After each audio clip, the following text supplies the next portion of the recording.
আসসালামু আলাইকুম ওরহমতুল্লাহি ওবরাকাতুহ। সম্মানিত দর্শক ও শ্রোতা মণ্ডলী, আজকে আমরা জানব সঠিক নিয়মে কিভাবে ইশরাকের নামাজ আদায় করতে হয় এবং ইশরাকের নামাজের কি ফজিলত রয়েছে।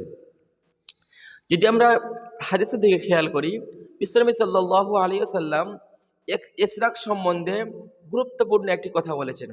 যদি কোনো বান্দা ইশরাকের নামাজ আদায় করে, তাকে মহান আল্লাহ পাক রব্বুল আলামিন একটা হজের সওয়াব দেওয়া হয়, বলি সুবহানাল্লাহ। ইশরাক নামাজের পড়ার নিয়মটা কি রয়েছে, কখন পড়তে হয়, আমরা জানবো এই ভিডিওতে। ইশরাক নামাজ পড়ার জন্য আপনাকে